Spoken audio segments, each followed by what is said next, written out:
Hello everyone and welcome to Fountain Hills, Arizona. I'm your host, Terry Miller, the Disc Golf Guy, and joining me now is Colt Brecht.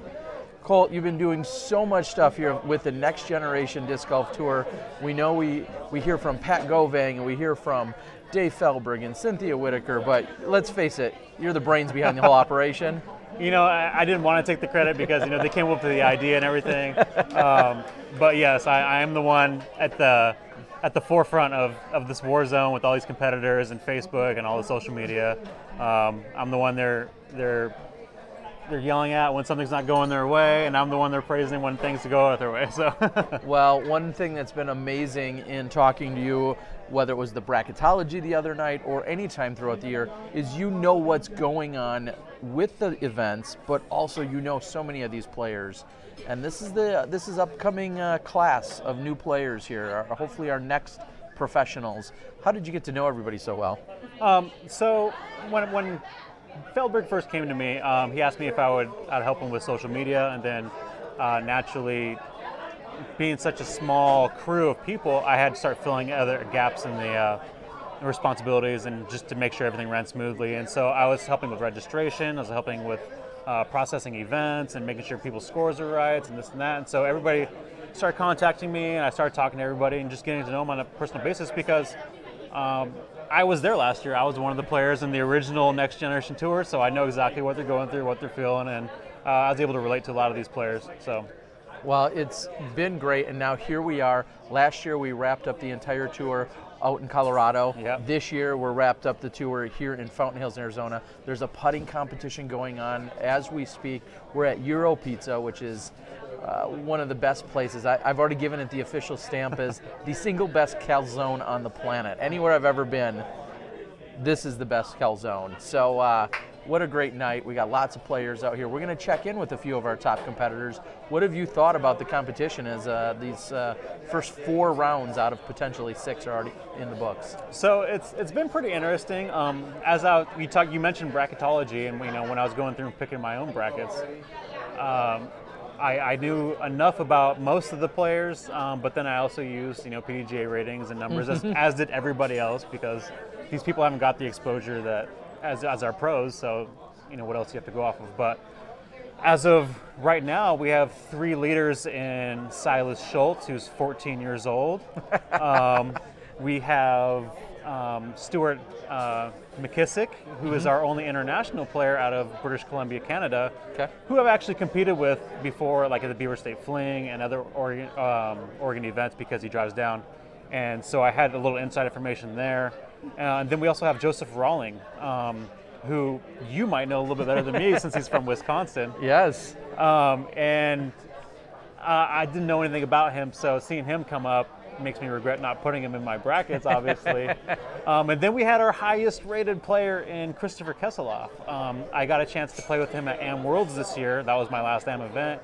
I seen him play. I see how high his rating is. He's our 989, I believe, which is tied with somebody else. I think it's Zach Longeal. Yep, correct. And he missed his tee time. He's from California. His phone didn't adjust for the time zone, and so he was roughly an hour late.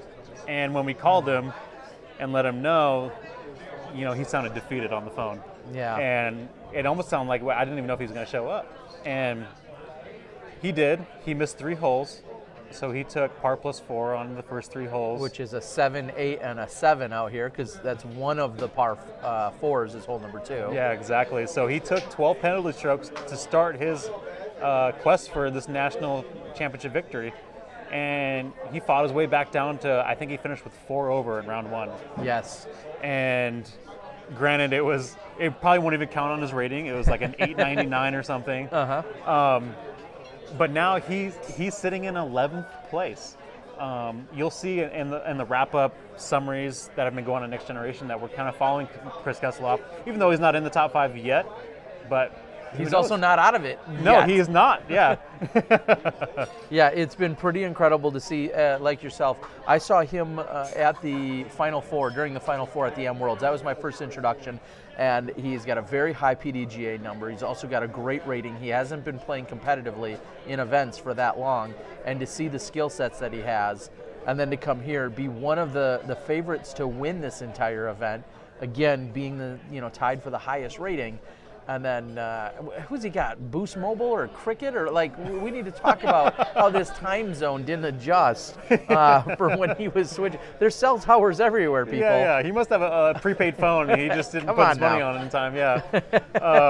But yeah, that was the first time I met him too. Was in Amworlds. I didn't know who he was. I knew he was 1,000 rated, but he had like one tournament in. Yep. He's like player rating or player PDGA number like 91,000 something. So I was like, okay, maybe he's just lucky. But he's proven, since he's shown up on time, he's averaged over 1,000, It's incredible, and I just linked to everyone out on the chat board. As an admin, I'm able to do that. I linked right to the results. So if you want to know where things are at after the first 4 rounds, I just linked to them on the results. If you're following along live at the moment, you can see those. And then we have them up here on the PDGA website. So as I'm looking at it, just to look at, and ironically enough, or coincidentally maybe, Christopher, who's tied for the highest rated, he is currently sitting at 213 strokes in 11th place, and his fellow highest rated player is a stroke behind him. And to be fair, Chris started with 12 penalty strokes to kick off the tournament. So as you said, he came back the second round. He shot on a 1,002 rated round, then another 1,002 rated round, and a 997. So averaging over that 1,000 rated golf, he's not out of it. I know some others in the top few would like to say he is, but he's really not out of this with potentially 36 holes to play. Yeah, not at all. And as we're here, a lot of the competitors, especially top competitors, are still here. They're having a good time. There's the putting competition going on, and I got a chance to see Chris before all this came about, and he's going home. He's getting some sleep. And as I wrote in the wrap up, he's got the gas pedal mashed. He's not giving up. And he's got a very positive demeanor about himself, very confident. He's not afraid to go for big shots. So look for him to keep climbing the ranks, for sure. Well, he's obviously, this is go big or go home. Yeah. This is the championship, so you're playing for that car. There's a Kia Soul on the line, and then some amazing prizes anywhere, actually. Everyone that's going to make it in the top 20, 32, 16, no matter where you are, you're already coming out way ahead on the weekend. But the further you creep up, the more cuts you make, the better position you're in. Yeah. And it's going to be really exciting to see how this unfolds in the next day, really. Yeah, absolutely. And for people that aren't familiar with what's going to happen is after 4 rounds of competition, we're cutting to 36 to start tomorrow. Okay. Shotgun start. And then after that, we're going to go live with you for the semifinals, and it's going to be the top 16 at that point for 9 holes, and it's still going to be all of Fountain. We're going around the whole lake, so it's not going to be just some short version of Fountain. But and then we're going to go to the top 5 after that. Okay. So I mean, he has a chance easily. He's only 8 strokes off of first place. And he's slowly been making up on everybody. And if you think about it, take those 12, if he would have parred those first few holes, showed up on time, he'd be leading by 4 strokes. Exactly. Yeah. So he's proving that he's got the skill sets. It'll be great to see how it unfolds. I'd like to thank everyone that's tuned in. Please go out and like this, share it, let everyone know that you're watching it. We're going to check in with a few of our top contenders right now. Again, off in the distance, I see nothing but a swarm of competitors that are doing the putting challenge right now. Dave Felberg gave a opening clinic so everyone could learn a little bit more about putting, some techniques, and some great insight into your game and your putt. And now there's the challenge is taking place. So great to see. I see Johnny V from back in Wisconsin. He's going to be producing the full-blown show tomorrow. Again, we're going to be going live at 1 p.m. Mountain Time, and then we're going to be going live shortly after those 9 holes wrap up. Well, there'll be a quick break, a turnaround. It'll be that crucial cut down to the top 5. And the scores accumulate and total throughout the entire weekend. I know that's been a question out there. Wherever you are, they continue to accumulate. So you're always playing your best. At no point are we going to reset. Yeah, correct. And so who's ever out in the lead is going to want to maintain as we move forward. Yeah, and we had talked about originally having it as a reset just because it creates more drama for the fans and for the spotlight and everything. But we had already set it in stone and released it that it wasn't going to be that way. So maybe next year, who knows? Who knows? All right, Colt. Well, I appreciate the insights. I appreciate everything you've been doing this year. It was great meeting you last year, and it's great to see you so involved with this tour. I think there's got a lot of great things that are going to continue to grow as the Next Generation Tour looks into its 3rd year next year, setting the bar very high this year, and excited to work with you more as we move forward. And I think I have a fellow Wisconsinite on deck in Joe Rawling, and we're going to catch up with him in just a moment. So thanks for joining us. We'll catch you a little later. Sounds good. Thank you, Terry. Thank you, pal. All right, grab that. I'm going to grab this. Colt doing a great job. All right, appreciate it. Have a good one. All right. As I said, hey, Scott, Phoenix Ruger Redbird. Now we are going to have Mr. Joe Rawling, one of our current co-leaders. I'm gonna attach that right there, buddy. You should be all good. It's a nice setup you got. It's working. I appreciate it. Johnny V from afar. I didn't even need to call on him tonight. Johnny's normally tech support when I'm on the road, but I think today we got it all set up. So I want to thank Euro Pizza for hosting the party and letting us be here. Sherry, our waitress, is amazing, and I got to thank Chad Inman, who's helped get us to where we are. So without further ado, a co-leader, a 3-way tie. And I'm going to spoil it for you guys.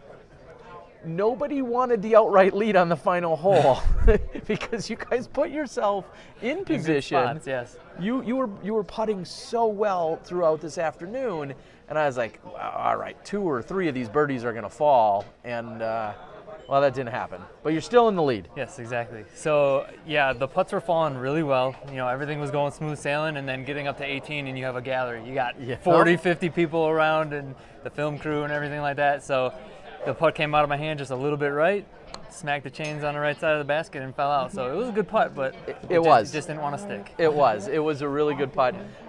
So here we are. You've got 2/3 of the rounds done. You've got 4 rounds in. This is a grueling battle, and I'm sure I'll talk to a lot of people about just that. But this is a lot of golf. This course may not physically or mentally drain you necessarily on a given round, but you're talking about 4 or 5 or 6 full rounds out here. That's a lot of golf. Have you kept all your Frisbees? I've put a lot in the water.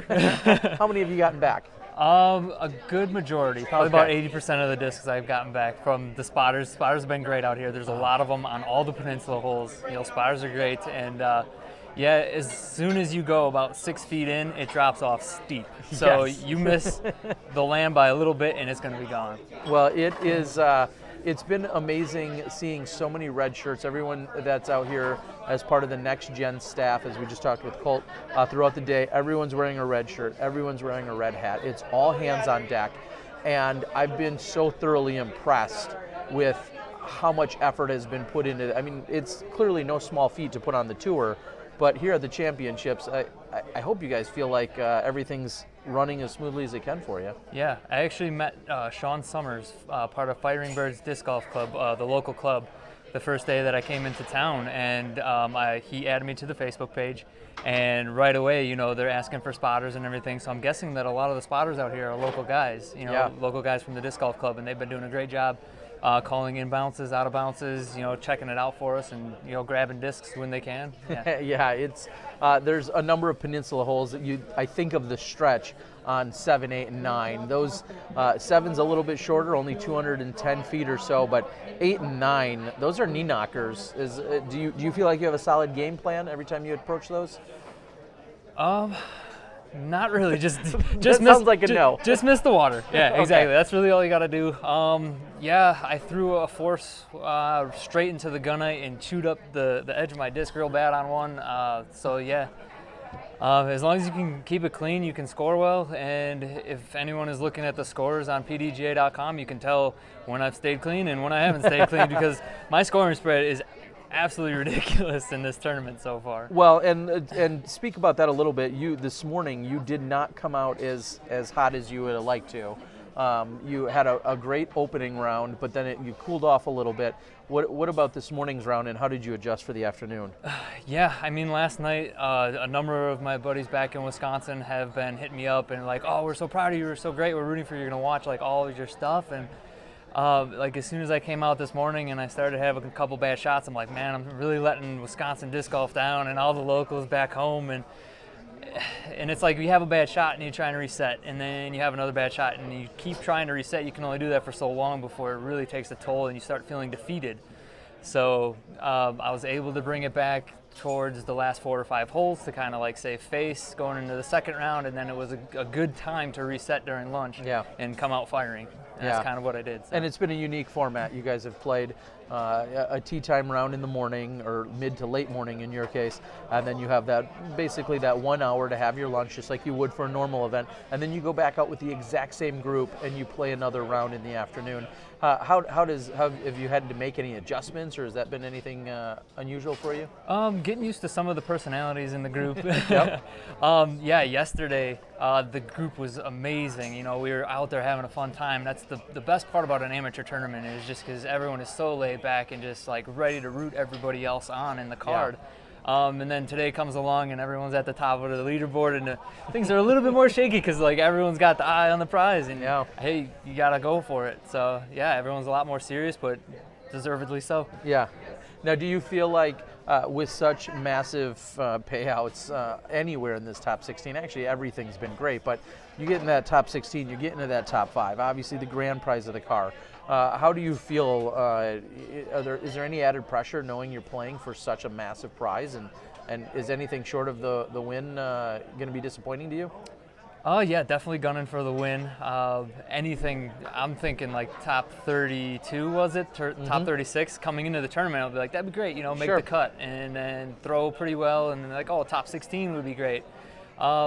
Yeah, so doing well, kind of expecting to do well. Yeah, I think taking first would be wonderful, but if I fall a little bit short, just even representing Wisconsin Disc Golf well would be just wonderful. You know, getting us in the spotlight just a little bit. For sure. And you said it the other day when we ran into each other, being from Wisconsin. You work just down the road from where I live. Yep. You said we may have even somewhat crossed paths on the road, and I'm almost removed. I love Wisconsin and obviously the disc golf scene, but I'm on the road, and so now it feels so much more like it's funny that I've got to come to Arizona to see one of our top players to come all the way across the country to actually take in some Wisconsin action. But any parting shots, anything you'd like to say to anyone out there before we let you go? Oh, got to thank my caddy Rob, my other caddy Ryan from Raleigh, North Carolina, my girlfriend Gina, my mom, you know, all the important people in my life that have been cheering me on, and Wisconsin Disc Golf. The locals are watching.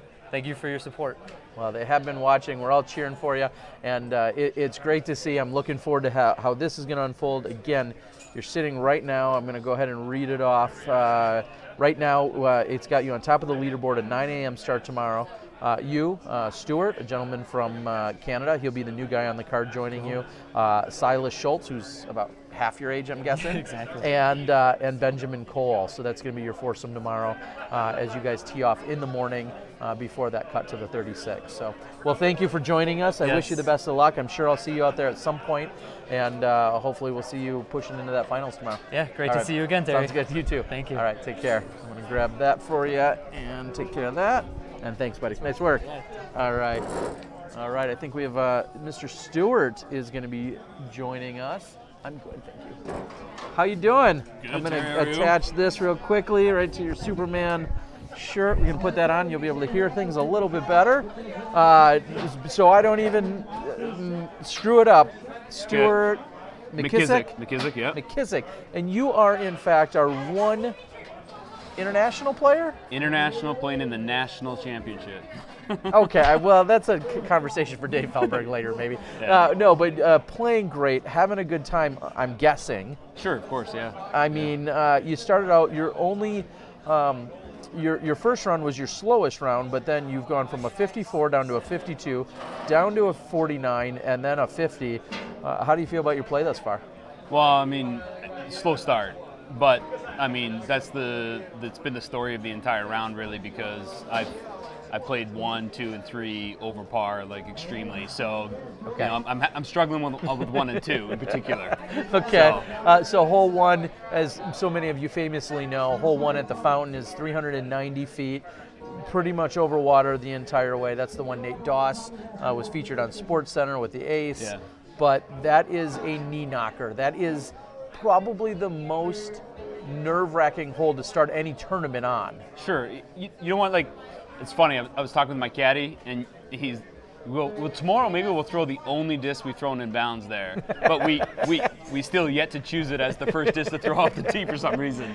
So what's your play on that? Maybe let's start there. What's your play? Are you going for that pin, or are you just trying to get it out into the right? Yeah, you know what? There's a palm tree that sits about 40 feet from the basket on the right side, and so you kind of take it just a little right of that, and hope you get a little bit of that like Bermuda grass, get and cut and roll down the hill, and you got a little 25 bit at it. So now, so here we are. We're in Arizona. And a guy from Canada, you've got to be taking in and enjoying every bit of this weather. Absolutely. I mean, I'm cold tonight, which is wow, which is crazy. I mean, in West Coast Canada, we don't get a lot of snow, but you know, we're acclimatized now, so 25 degrees and then you wear a t-shirt at night, it's 15 degrees. Well, this is in Celsius, so I don't know. Can you do the math for me? No, don't. You're blowing my mind. Okay, so it's like, I don't know, 50 at night or something. I don't know what the numbers are, but yeah. So we just got done talking to one of the co-leaders. You're going to be the new guy on that leader card tomorrow. Anything change for you when you go into tomorrow morning's round versus, say, this morning's round? Not really. I mean, I'm maybe one of the oldest guys here that's up there, so I'm 37 years old, and you know, these guys, some of these guys are trying to make a career of it. You know, you got a kid like Silas, you got, you know, Kendall and those guys. You know, I'm a business guy at home, and I'm here to have fun and play as best as I can. I mean, if I get beat, I get beat. But as long as I play my best, that's kind of what I'm after. So if you were to win unlike a few of our competitors, if you were to win the Kia Soul, it wouldn't in fact be your first ever car. No. I have a driver's license. Yes, exactly. Yeah, it's not expired. Yeah. So I don't know what I would do with a car. Well, yeah, I'm sure you could find something to do. Yeah, how did you get yourself here? Give everyone a real quick your journey to get you here. Where did you play? What event? You know, how did you do that kind of stuff? So there's a gentleman out of FSO, or like Fort Steilacoom. Okay. Mark Kilmer, that has a business called Disc Army up there. So he sponsored a few of the players that are coming down, but he was one of the key guys that put stuff that were close to the Canadian border in a sense to try to track some players down. So me and a few buddies, we came down. We played at the Cedro regional event. And then sort of won that event, got the entry into the Milo MacGyver, which, I mean, when you get a chance to play Milo, anytime.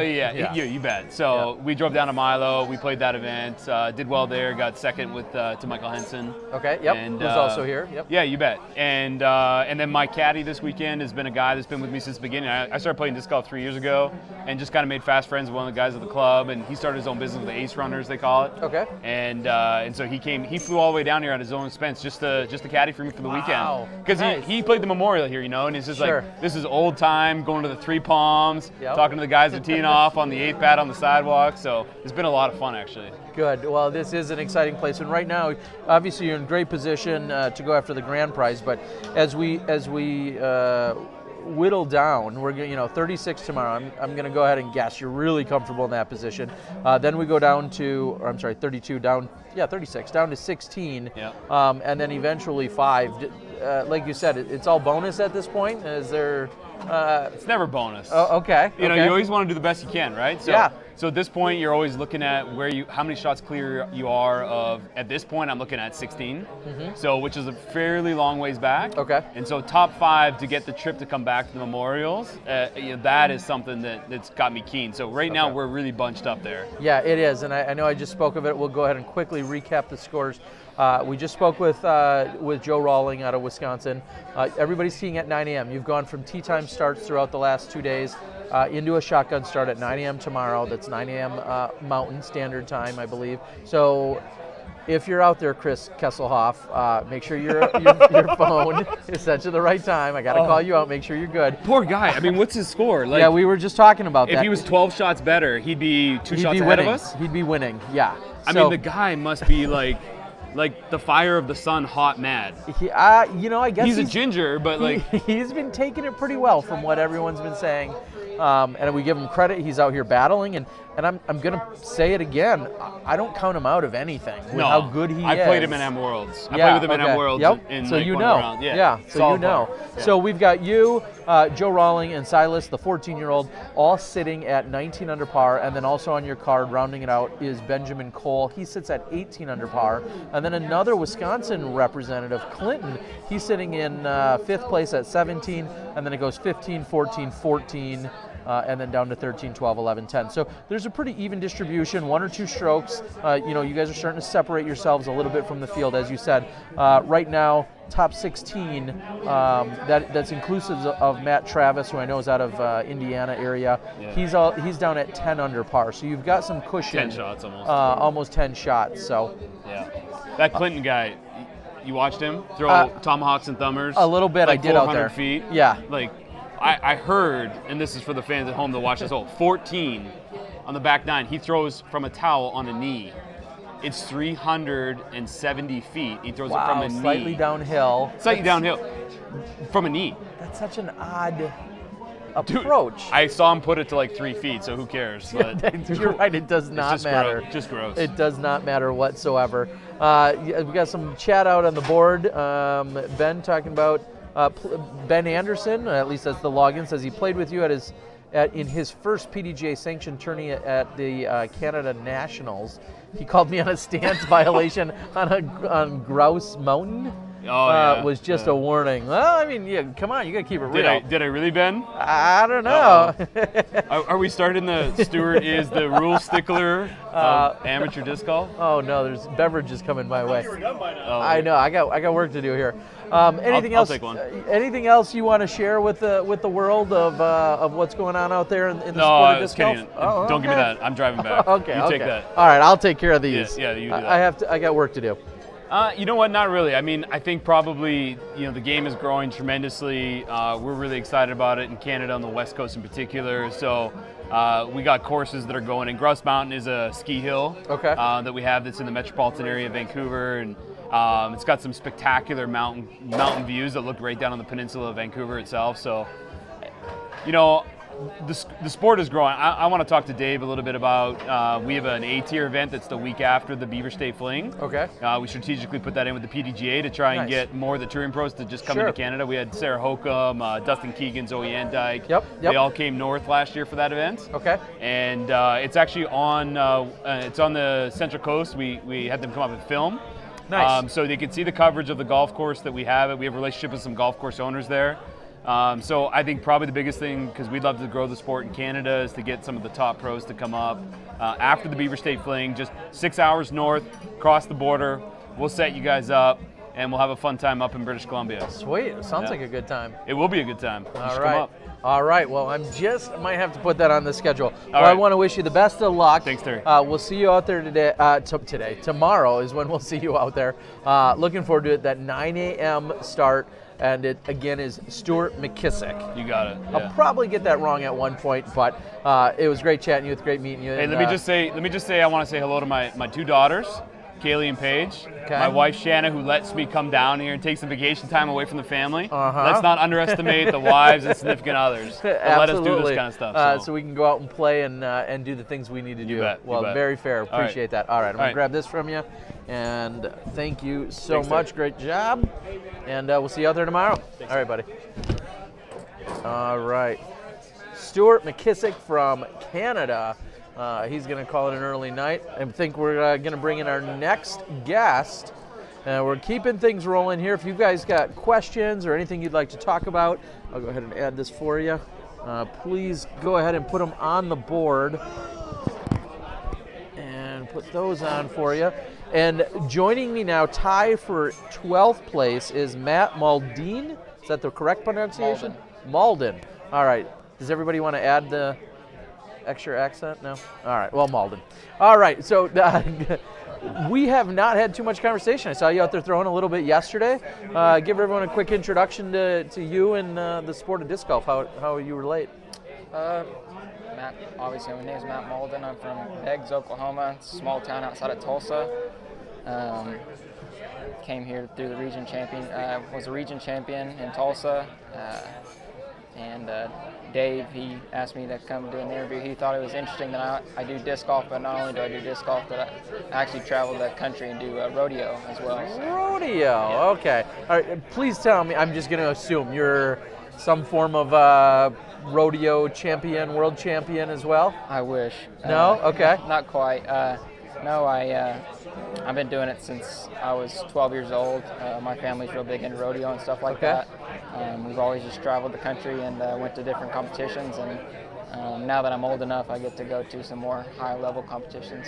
So I'm guessing this is hopefully right up your alley. I had a one night layover in Vegas a few weeks ago after being here in Arizona, and made a long night of it, as I think you have to do in Vegas. But the PBR, Professional Bull Riders, was just wrapping up. I ran into a gentleman in an elevator, and I think he said it was a younger gentleman, 16 or 19, that just won it and won like $1 million prize.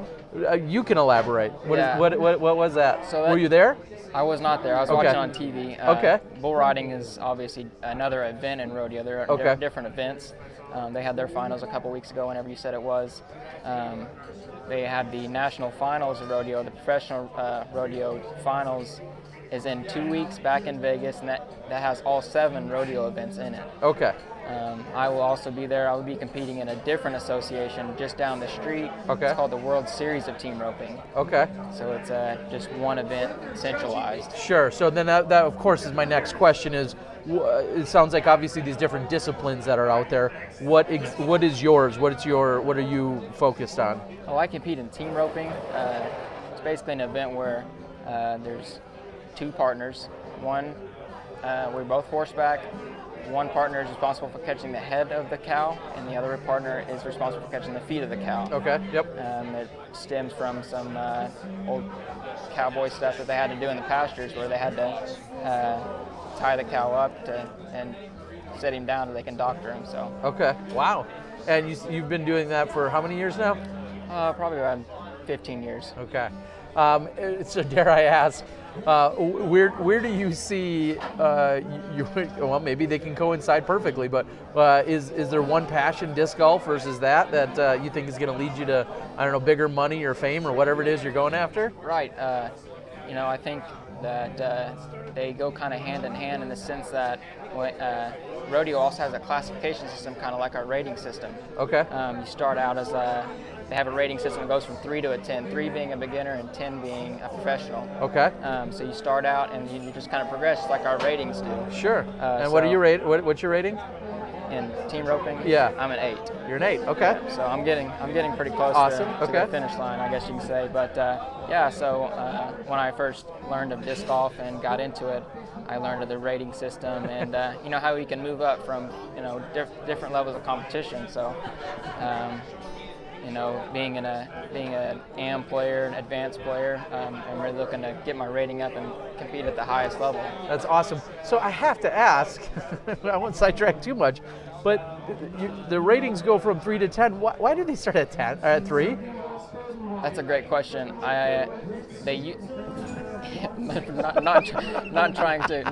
Not trying to get off on a huge tangent, but there's a thing there was an old numbering system. It actually went from 1 to 10, which makes so much more sense. Makes a lot more sense. Okay. Right?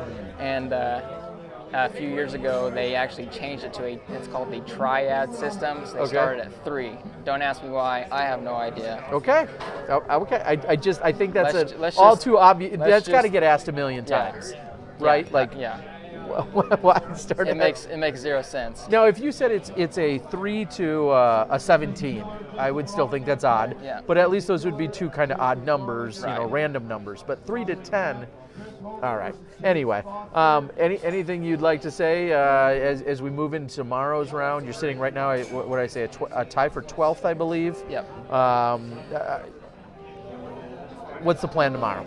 I mean, you got a little bit of work to do. Yeah. As you're sitting, You're sitting 9 off the lead at the moment. Yeah, 9 off the lead. It's going to be a difficult climb to get up into the top 5, but I think it's definitely doable. Especially 27 holes, and anything can happen, especially out here with the OB and stuff like that. I think that my biggest plan for tomorrow is just to go out and follow the same game plan I've been doing and just execute the shots and take care of the front 9. Yeah. And then go get the 2s on the back. And that's what a lot of people have said. Even, of course, our top professionals say it all the time. There's a little more danger on the front. Things can go sometimes a little off, get off keel there. But then on the back, that's when you can be really aggressive. Yes, sir. I've seen, you opened with a 991 rated round, then a 961, a 955 this morning, and then you came back with a 987 this afternoon. Oh no, I'm sorry. I'm looking at the wrong. I apologize. I had 'em, I was one off. You opened with a 1,001 rated round, a 50. That was just 1 or 2 off the hot round, and then a 57, a 56, and then back to a 51 today in the afternoon. Do you have a number in mind? I mean, I know you just said your strategy. Is there a number out there? You know, looking at the 50 and 51 I shot, it was actually, I mean, in reality, it was actually really simple. It was a really simple game plan. It's just like, it's just all a matter of execution. Just take care of the front nine, and I know there's holes in the back that I can definitely get, and finish around there. I'd like to shoot for maybe like a 48 to a 51 tomorrow. Okay, well, I'm going to wish you the best of luck. Anything you need to say? Anyone that might watch this now or later? Anyone shout outs or sponsors or? Yeah, shout out to my caddy. She's got her back turned towards us right now, but maybe she'll listen to us later. But my girlfriend Lydia came out, and she's been carrying the bag all week, so can't complain about that. That's some dedication and some serious support, and I wish you the best of luck tomorrow. Maybe we'll see you in sometime tomorrow afternoon even. Yes, sir. All right, again, Appreciate thank you so much. Thanks for joining. All right, I'm going to grab that for you. I think I'd get better at attaching that. Thank you, man. Have a good night. Appreciate it. All righty. Come on in. Gets a little scary here. I just keep, you go ahead and you can put those on. English is my second language. English is your second language. All right. And we have not officially met. T? T. That's easy enough for me to remember. Come on a little closer here, T. I'm going to move things over just a little bit. People get scared of me and move aside. I don't blame them. So T, and Taiwan? Is that? Thailand. Thailand. I apologize. I was clicking a little earlier when we saw. What? Here just for golf? Give us your story. What do you? So we moved to the state in 2015. Okay. And we lived in Jersey for 2 years, and then we moved to the Charlotte area. Okay. Now I was just going to say Jersey doesn't have the golf that you have over that you now have in Charlotte. Yeah. So that's pretty exciting. Your whole family? Do you have how does that unfold? Is that jobs? Is that relocation? Yeah. A little bit job, of everything. basically. Okay. And what do you do in the daytime? What's like a normal gig when you're not, in Fountain Hills playing golf? I mean, I work. I watch my siblings, stuff. Okay, very cool. Now, how long have you been playing golf? I started when I was in Thailand. So. Wow, and not a lot of people can say that. Who's the gentleman that is always super rambunctious, and I believe he lives in Thailand. I see him at all the PDGA events. Nigel? Is it Nigel? Yeah. Okay, yeah. He super big ambassador. Is he the guy? How did you get introduced to golf over there? Oh, my dad. Oh, okay, your dad, and he's played for 20-something years. Okay, awesome. Now, what was it like qualifying and then coming out to Fountain Hills? I mean, obviously you got good weather out in Charlotte, but talk about a little bit about your journey about coming here.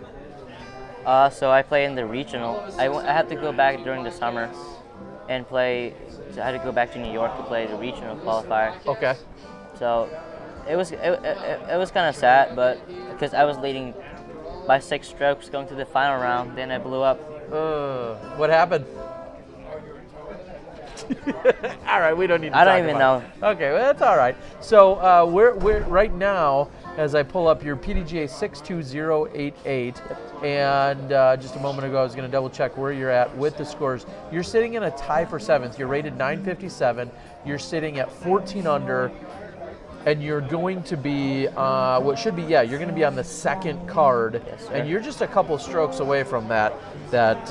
You're in good position for the cut to the 16, but you're just a couple strokes away from that final lead card too. How does that feel? It's crazy. What has been some of the most memorable things that have happened out here in the last 2 days? It's amazing. Like, I had the opportunity to play here in Fountain Hill. This is crazy. What do you think of this course? I don't think it's that hard. You just got to stay out of the water, no bees. And yeah, just stay safe. How many discs have you put in the water? I put a couple in there, but I didn't lose it. Okay, so you got it back. Yeah. And it seems like a lot of people have had a pretty good. A lot of people have had good luck with getting their disc back. A lot of spotters, a lot of people out here helping out. What is it like to be treated in this sense, like with the things going on, the players' parties, the food, the insane players' pack? Talk a little bit about what that means for you. It's just amazing. It's just crazy to have this opportunity, I don't know, it's just crazy. What are your plans for next year? Next year? Yeah, like, do you see yourself remaining as an amateur? Yeah, definitely, yeah. Okay. I just want to spend more time in amateur Okay. division, yeah. And Couple of years. You typically compete, I would assume, then in the advanced division? Yeah. Okay. So AmWorld's in Charlotte. I guess Yes, now sir. I'm just putting two and two together. Am I going to be interviewing you in Charlotte maybe as well? Hopefully. What are some of your favorite courses there? Oh, a lot. There's a lot of courses there you can choose from. Nevin, Hornets Nest. What's your favorite one over there? I would say Hornets Nest. Yeah. Yeah, but I live right across Robbins. So Okay. I'm not familiar with that one. I think it's, I don't know, it's just like, it's the same town where I live, I guess. Okay. Yeah, so lots of good golf out there. Anything you'd like to talk about what you've experienced over the last 2 days out here? You're sitting at 14 under. It looks like you're playing with Josh Hollingsworth and Clinton from Wisconsin. Do you know any of those guys? Nope. So, that was going to be my next question. Today you busted out, so you're getting better and better with every round. You opened with a 55, then you went to a 52, another 52 this morning, and then a 51. Yep. I mean, carry the one. You're looking at like a 50 or a 49 if you stay on pace tomorrow Yes, morning. sir. Do you Definitely have a correct. number in mind? High 40s. Definitely, I just want to be below 50s, but definitely a lot of mistakes out there that I can correct and we'll execute it. Okay. Well, that sounds like it should be pretty exciting. Do you have friends or family, other people that are out watching? Yeah, definitely. All the people from Thailand show the support. That's awesome. How many disc golfers are out there that are actively playing? And do you know most of them that are playing? Yeah. Oh, that's awesome. What if you had to guess, what would that number be? How many people? I mean, I haven't been there for 3 years, so I Okay. think it's growing. Okay. I'm pretty sure it's growing. Awesome. But a lot of people. Anything you'd like to say to everyone out there in Thailand? Thanks for showing the support and everything. Smoothie Disc Golf. What is it? Smoothie Disc Golf. Smoothie Disc Golf? Thailand. Awesome. Yep. All right. Well, I wish you the best of luck tomorrow. Some people are talking on the board real quick. Robbins is up toward Davidson, okay, near Bradford. Sounds good. My best friend lives in Medford, Rough River area, he said. Okay. All right. Well, I want to say best of luck to you. Thank you. I should never remember or forget the name. T, I love the name. And tomorrow morning, it's game on, and you're ready to move on up. Yep. All right. Well, I wish you the Thank best you. of luck. Thanks for joining. Hope you had fun, and look forward to possibly talking to you more tomorrow. Thank you. All right. Take care. All right. I'm going to grab this from you. Just take this off. Yep. There you go. You're all good. All right. Have a good night. Get some rest. Oh. Grab that. All right. And now, none other than the man we've referenced a number of times tonight here at our next generation, director. I was gonna say, trying to think how to work the word brainchild into this, but Dave Feldberg joining us. Dave, festive environment. We've got dozens of people partaking in a putting competition. You know, we've talked about the dinners yesterday, the massive player packs, the car given away tomorrow. $1,000 raffle happening right now. $1,000 raffle, as you're saying. Like, how does this all come about? What are you doing here? I'm working hard. You are working hard. People used to say Dave Feldberg's the hardest working disc golfer to be good at disc golf, right? Yes. And now I'm the hardest working TD. Yeah, it is quite the effort. We opened the show talking to Colt, and what's been so exciting about being here this weekend is obviously I know this has been we're in the second year of the Next Generation Tour. This year you guys have like doubled or tripled down with all the massive stuff you've put into it. But there's a lot of staff members, there's a lot of volunteers, there's a lot of things that it takes to make this happen and do what it's doing. And You're orchestrating all that. Yeah, I would say that the one thing that I've noticed is the difference is, you know, a lot of TDs out there wonder, can I do this? You know, I'm running tournaments, I run B tiers, C tiers, A tiers every year. Well, I'll tell you, you know, when I run a B tier for 140 players, that's work. Yeah. You know, it's me and Cynthia, we're running around like crazy, we don't have the time to blink, we have 1 or 2 volunteers. Yeah. Like the regionals. But, you know, when you run an event like this, a national championship, and you have 18, 20 staff members easy, plus the volunteers, it makes it easy. I mean, today I'm walking around for 4 or 5 hours wondering what I could do. Well, there's, again, I mentioned it earlier, everybody's outfitted in nice next generation red shirts that say staff on them. So you know if you need anything whatsoever, there's always a staff member. The players have been served lunch. The players have, like I said, been treated to dinners and parties and putting competitions and all this stuff going on. Tomorrow it all wraps up. Tomorrow we eventually will take that final breath of the tour for this year. Dare I ask, how do you start even thinking about 2018? How about on all week next week, we'll be having meetings to finalize everything in 2018. All right, and can you give us any kind of teaser what we might see into 2018? As I'm going to adjust your mic here a little better. No worries. In 2018, what you can expect to see is growth. We're going to take it to the next level. We don't go backwards. No. Well. So we're going to keep going forward, and you know, this year we had over 3,000 competitors, as you know. Yep. And I wanted a 6, and I'm going to get 6 next year. Wow. Okay. At the minimum, because you know, disc golf's a wait and see kind of sport, and we delivered. Now, you know, people could say some of the regional qualifiers weren't as quality as they could have been. It was our first try. Some of our Sure. TDs were rookies, Yeah. or they just, you know, didn't get the support. But now that the people are seeing it, seeing your show, seeing what's happening, these players go home, you know, it'll be a lot more people trying to do it, and we'll have a lot stronger presence out there. And I think when you see that, we're going to bring it. We're going to bring it. I mean, the next thing we're going to announce is going to kind of blow people's minds. What? Free cars for all the staff. I couldn't believe it. I mean, it's kind of what they do in other sports, I'll tell you that. Okay.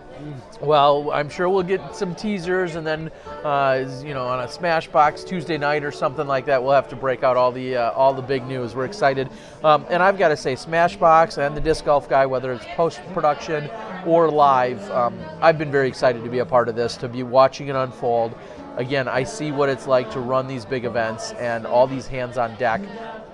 One of the things that you've been very focused on is really having these guys feel like this is a professional level event. You know, the championships, all the events, but then coming to this finale, like, you're treated better here than like 98% of all other tournaments on the planet, and it's an amateur-based event. That was my goal and Cynthia's goal. You know, like I say, you know, I didn't say this on your show, but I was injured, right?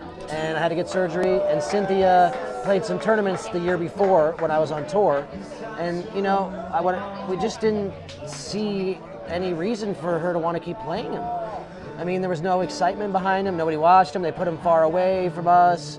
You know, they played at 7 in the morning, stuff like that. It was just no excitement behind him. They got handed a package and said, "Good luck," you know, and hopefully we'll give you a trophy at the end. And I think that kind of treatment can only go so far. Players will only take so much of that. And I think when they represent 98% of the membership, or whatever that number is, 95%, they ought to be treated like the people who make the sport go around. And without them, Paul McBeth and Ricky Wysocki don't have a job. Well, and you think back to at one point, almost everybody, maybe with the exception of a Climo or a Schultz, everybody was an amateur at one point. Exactly. And if you weren't, that was only because you were in, you know, yesterdecade and they didn't really offer it. But we're seeing the growth. We're seeing these players get better, massive prizes. We're seeing the professionalism out there. We're seeing people, you know, dressed well, playing well, acting like the pros that they're about to become, and then taking home some serious prize action. Now I got to call you out and ask a tough one. You used to live and reside here in Arizona. You got a lot of great support and a lot of great people, and we're here for the finals. Are the finals going to be closer to your home next year in Georgia? You know, that's one of the things we're talking about. We love it here. We can't deny it. I mean, look around. Look at that lake with the lights. I love it. And it's a great time of year. But we want to give other people different opportunities across the country. You know, we're not committed to this location, Okay. but you know, it is a good location. But, amazing. But there is other places. You know, I think a lot of players would be here from different areas if it was in a different location. Sure. Team's too far. People think Arizona's far away, and it is. Sure. And so I just think, you know, I want it to be at this quality though. Yeah. And to me, it's not just about how hard the holes are. It's the quality of the food's right here on the 18th green, the hotel's on the 18th green, the players have parking, they have ample everything. There's so much here that's provided for me as a TD that my job is so much easier. It is. And so that I think that that's really a crucial part. Do you have any idea roughly how many players are staying literally like a throw away across the street? I'll tell you this. I just go over there just now, and me and Cynthia are over there, and I say, hey, Gary, how's it going over there? You know, and he's like, come here, come here, come here. Gives me his personal cell phone number, starts texting me now and telling me that I can get a comped room anytime I want when I'm here for a tournament because the type of people we just brought in there blew his mind. Awesome. He's been doing the memorial. Yep. And you said, these kids that you brought, they're more respectful. True. They spend more money. They enjoy hanging out in the evening. They're nice, you know. They keep we've had no complaints about noise. Awesome. You know, he's just like, he's like, it's nothing against the pros that come here. He said, but it's a different feel. It is. Yeah, and he said these people are nice to my staff. My staff made friends with half of them. You know, and we really want you to come back. And because of that, he said, can you get the spring tournament to bring more people to our hotel? We want to get involved. We want to run dinners. We want to run banquets for them. We want to be involved. Awesome. And so, I mean, that shows that I was trying to tell this to all the sponsors. This is what I've been telling them. It's not that pros aren't great people. I'm a pro. It's that pros are trying to make it. Yeah. So you're cutting corners. You're staying on floors. Yep. You're doing all that stuff. AMs are coming in that 1 or 2 times a year to enjoy it. It's a hobby. Yeah. They bring their family. They, you know, everybody enjoys it. They swim in the pools. They use everything. They make it feel like they're being a part of the hotel. It's a little more convention-like. It's a Yeah. little bit more family reunion-like. And at the end of the day, we're here to just really enjoy everyone's company and have a good time. And that's what we lose on the pro level a lot of times. And that's understandable. Some people can't focus when they're doing that. Sure. And I'm sure that's happened here with a lot of the amateurs, but they can, you know, I see them react and they're like, I'm like, did you make the cut? You know, kids that are favored to win. Yeah. And they're like, no, but I'm having a good time. I'm staying all weekend. Yeah. You know, and I'm like, okay, now that's the thing. You know, when I go to pro tournaments, it's like even me at the Disc Golf Pro Tour finale. Oh, I didn't make it. Oh, before Yeah, I found I'm outta that, here. before I found that out, I was already crossing the Georgia state line. Yeah, exactly. All right, so we're gonna go off topic just because it's very timely, and it was a great comment by Super. I'm not sure exactly who, but Super had asked, "What's your point of view on the West Side?" You know, there was a little announcement just a couple days ago. You know, there was a conversation about Latitude and DD. I don't want to say consuming, but kind of. Yeah, maybe consuming West Side, but then you know, splitting roles and duties. You got any other secret input that we should know about there? I mean, I got to be careful. Of course, I do. Okay, okay. But, you know, I mean, well, spill it here. That's what we're here for. Yeah, That's I mean, what you guys want. Just hit I'll that just super say, chat you know, button. I know Yanni pretty well, Uh-huh. and I'll say that, you know, he wasn't a disc golfer. Sure. Okay, you know, he's an investment guy, and that's what he did. He works in Finland Investments, and tries to turn them over. And I think that he looked at disc golf and thought, I can get in there and flip this around and make a profit. It's a great time. Sure. And you know, he did that. You know, we don't know what the profit was, but obviously, you know, he went from a company that nobody heard of to a company that you've heard of in any state you go to, any country. So I think that he did do that. And so basically, he did just help grow our brand within his country, you know, and it's not going away. And I think that I can tell you that he tells me he'll still be around. Sure. He said, yeah, I think he's going to be distributor of our products. Okay. You know, in Finland, stuff like that. So Yep. I think that people don't, you know, need to think about other than, you know, he's probably moving on to another investment opportunity. That's all it is, and they do that all the time. Pat Govang that helped us, he has 5 projects going at all times. Sure. You know, so I think that's all it was, and you know, it's really got to be a diehard disc golfer to stick with these guys. I was going to say to put up with what we put up with, Yeah. week in and week out. You know his favorite yeah. thing that he always said? I call him, and he'd say, "Call me anytime. You can call me at Sure. 3 in the morning." And he answers the phone every time. It could be noon, 3 in the morning. Doesn't say hello. He goes, "Disc golf never sleeps." That's awesome. So you know, I love that. So you know, from his perspective as a businessman, he'd never been in a market where they never go to sleep and it's always going. You know, that's a 9 to 5. So Yeah. I think, you know, it's a lot to take on. Well, it's funny you say that. I think about whether it's live or post production. Yeah, it seems like video, same thing. Like there's no time for sleeping. There's always more stuff to do, and we know that from a tournament director perspective, from a volunteer, everyone's always running at it hard. Checking in with the board, one of the questions, will there be more pro clinics at these next-gen events? Do you see that, whether it's yourself or other I'll pros tell that you might be handy? That's one of the things we're looking for, to go to more of an experience that involves more than play. That's all I can tell you. So we'll have more pro clinics. We're going to be working on a different kind of thing. I'm sick of this standing up in front of people, spewing a bunch of stuff. Some people are listening. They can hear half what I'm saying. Sure. They might get one thing, and I might be up there with the most ever. Jay or Des maybe got me because of the kids thing, but I stood up there a lot. And I tell you that I'm got to develop a different way to interact pros with our players, to teach them. And maybe I'll have small sessions where they go out and play, like they have a chance to play with them a little bit, or they get critiqued one-on-one for 10 minutes with 5 different pros throughout the weekend. They have their slots. I got to come up with a way, a video analysis that they can actually come up to a screen, throw their shot, then I'll have a pro look at it, and then when they come to their meeting, the pro will be prepared for them. Sure, some kind of breakdown or analysis, something they can really take home. Yeah, no, that makes perfect sense. Yeah, a lot of guys come to my clinics, they say, I learned so much, but then they call me and they're like, what did you say, what did you say, what did you say? Sure. And you record it gets muffled or whatever, and I don't allow it, so.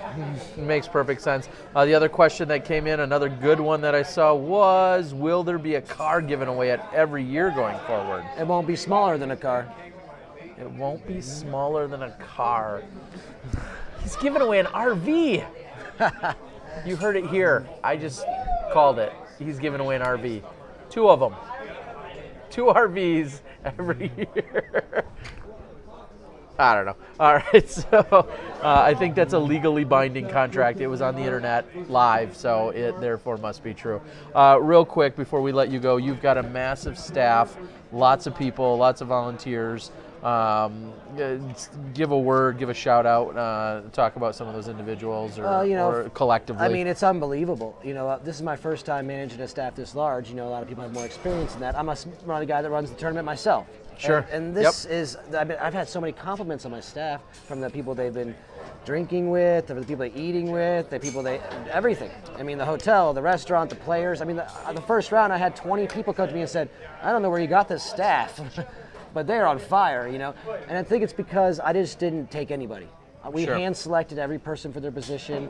And one of the things is we've had these staff working with NG all year in some capacity, most of them, in some way. So now we're bringing them into this, and we're helping them learn how to be a part of a staff of a larger event, Sean Summers learning how to be a starter. Sure. It's new for him. Think about, when he first started in round 1, he was like, NT next, from Grand Rapids. And now he's all into it. Now he's like, coming to the tee from, So I think that it's a confidence builder for our staff members. It's teaching them.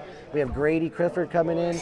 We have the people that people don't know that are sitting in the rooms, like yourself and your people. And then we have the Colt Breck personalities, which we're trying to bring in, kind of like Bobby Brown. And I feel like he does have that potential, Absolutely. He speaks well. And then we have Cynthia, that she is over everything. She's all over the place. And Pat, they're the behind the scenes. But the spotters, my spotters are all like pro-level people. And that's the thing about doing an amateur tournament, is that I can get professional people to help me. Exactly. A little bit different roles. Yeah, and instead they're of able playing. to come in here. Yeah. And so I think that's part of the issue. And then what I've done is, instead of saying, give me anybody, like I said, I picked the leaders from different clubs. Okay. And I see people follow that thing. And I'm not inventing the wheel. What I've done is I've had a lot of people in front of me put a lot of work up and teach me a lot of things without actually knowing they were teaching me. And I see what works and doesn't work, and not everything I do works. Sure. But me and Cynthia will work hard to make that grow, and we're open to suggestions. If you're at home, send me an email. Send me a message. Tell me, Dave, this is what you guys need. Yeah. If you have a great idea to grow the sport, all we're trying to do is realize that the market is amateur, and we need to bring that market to fruition so that we can show the public that there is this many people playing. It's cool that we have the pros playing, but the numbers aren't there. And so if we can go to a store and say, hey, no, there's amateur disc golf is popular, people follow it. There's 2.9 million people playing in your state, whatever it is at the time. it's a bigger deal. They look at that number and they go, man, that's a lot of sandwiches. Oh yeah, man, that's a we lot. can get behind that. Yeah. Exactly. We can support that. We can partner with you. We can find value in the amount of people you're bringing to us, but we can also find value in growing our brand as well and integrating. And that's something that I think a lot of the tours continue to develop and experience as we're moving forward. I know we talked about Shady Rays for an example earlier today. There's just a lot of those companies that can embrace and grow with disc golf. And one of the top things we always hear is, well, we need outside sponsors. Well, that's exactly what some of this can do, is show people that we're serious about playing, whether it's a professional level or an amateur level. We've got great players, we've got great personalities, and now, let's find a way to mesh them. Exactly. Yeah, like I tried for years. Everybody knows, from the board level to everything, I tried so hard for the pros. Yeah. And and not that I just wanted to get paid. Even when I was felling out of number one, I wasn't number one anymore. I still pushed the pros stuff, and I hit a dead end everywhere I went. From Dusler to the marketing stuff Paco Vang did in 2001, it just goes on. And I think that this is an opportunity to let the people who deserve to be seen by the public, like you said, with the good personalities, have these people show the numbers, and then we'll bring it together and everybody will have it. And I think what's happened is we're always like push the one or the other, and it's been a seesaw battle. This is a way to bring it together and get companies to see, like, hey, you'll have a chance to market to these amount of players, while these other type of players can use your products to be in a highest competition level possible. Yeah. And I think and some of these people will become those people, and that, I think, is the key to success, and will keep these people wanting to play, because if it keeps going like this, you're just alienating it, and you wouldn't believe, if you could get people to tell the truth, how many amateurs hate professional players. Sure. Well, it's a or dislike. Let's say it's a farming system that's all part of what we're doing, and we're all growing, and then everybody grows and expands from there, and it's a great way to go about it. So let's turn that around, and if it wasn't you, Terry Miller, we wouldn't be able to do it, man. I appreciate that. We go way back, and people know it, and we've had our ups and downs, but as grown men, we have the same vision, and we're using our different outlets, and we're doing it good together, and I appreciate it. Well, I appreciate it. And Thank the you. next person I'm bringing in here to you is one of my faves. Uh-oh. He won one of my regionals by 10 throws. People thought he was a lock, and he was my bracket pick, and I'm 2 points off the lead, so let's get him pumped up. All right, we got Andrew Cornwell coming in. Let me grab that mic so you're all good. Sorry about that, everyone. And we got... You come up yet? So close. Did you come up yet? All right. And we're going to have Andrew join us. One of my favorite parts about being here, if you could throw those on, is that I haven't met all of these faces and know all these people personally just yet, but no better time than now. Nice to meet you. How you doing? Beautiful. How are you? All right, I'm good. We'll make sure everybody thinks your volume is good. We just got done talking to Dave. We've had a great conversation with actually a number of your fellow competitors here for the weekend. Wow, getting picked by Dave. No pressure. No pressure. Yeah. So where do you play normally, and what brought you here this weekend? What was your journey? Is a better way to word that. Okay. Well, I live in Indiana. Started playing 2 years ago. I just got introduced. My brother actually had to beg me to come play. Really? Yeah. It took him a couple tries, but first time I played, I was hooked. Went straight to Dick's. Picked up a starter set of discs, and you were off and running. Yep, and pretty much played every day since. Played my first tournament, I'd say 3 months from the first time, and then since then I played 85 sanctioned tournaments. Like, not so kidding. you're like just getting at it, and I don't want to sound like the old man that I am, but like back in my day, those opportunities weren't always there. You didn't, sometimes you actually had to like think about to drive somewhere to go find a tournament. But you're in the hotbed, Indiana, Wisconsin, Illinois, Michigan, Kentucky. There's a tournament every weekend, and sometimes multiple sanctioned tournaments in your own state on any given weekend. And what brings you to a tournament? How do you pick one versus another? Are you just trying to try out all the flavors? Well, I mean, at first, I'm lucky to we have a great winter series, summer series.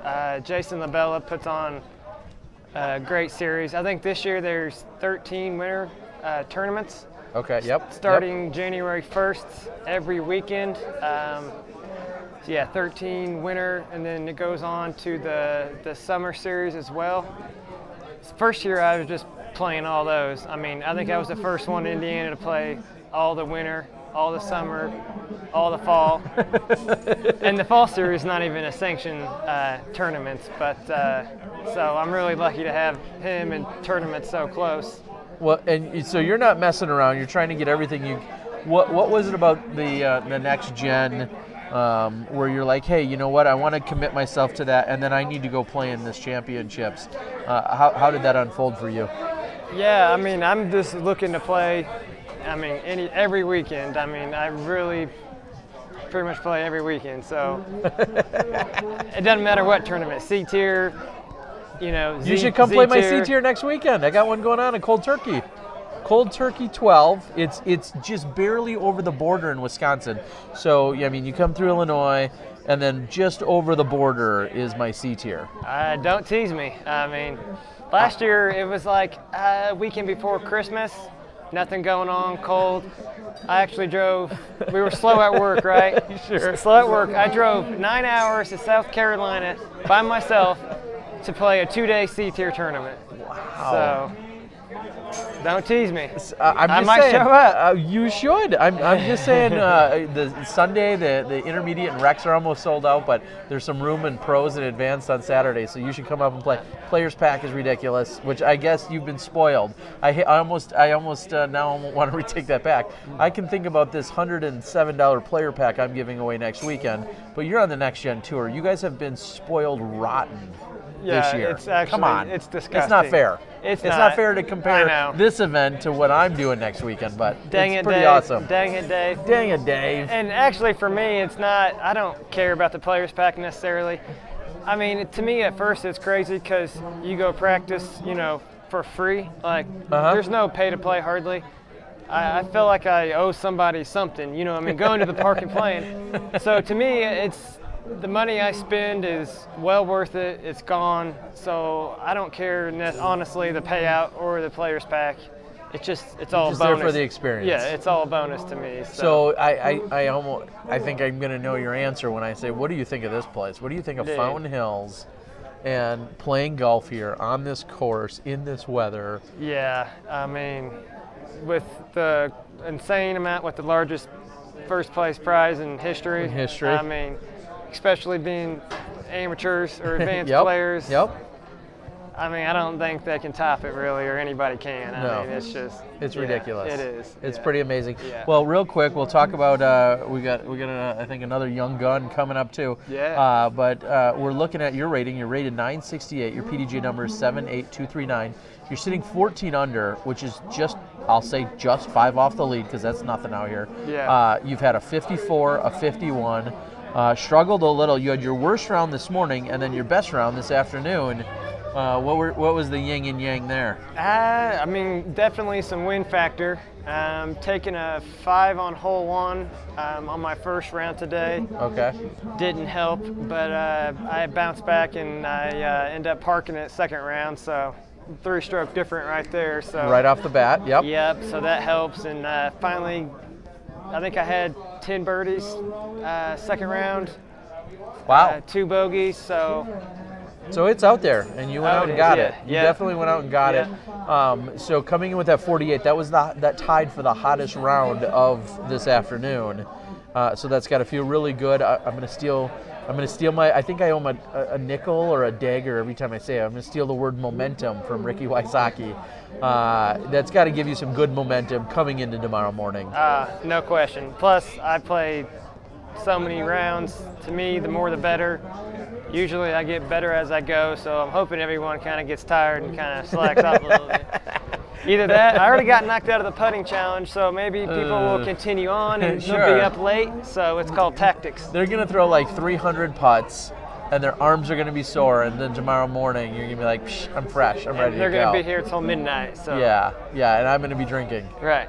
That's fine. You don't have to play, but you just have to hold the camera still. Bring your tripod or something, man. You know what I mean? Good advice. And a quick reminder for everyone, we're going to get a video out yet tonight. That's all thanks to Chad. Yeah, Chad did the editing. We definitely tag team on some action today. Tomorrow morning, we're going to probably be finalizing a few things, but come 1 o'clock, Smashbox goes live. We're going to bring you guys this I believe it's the semifinals.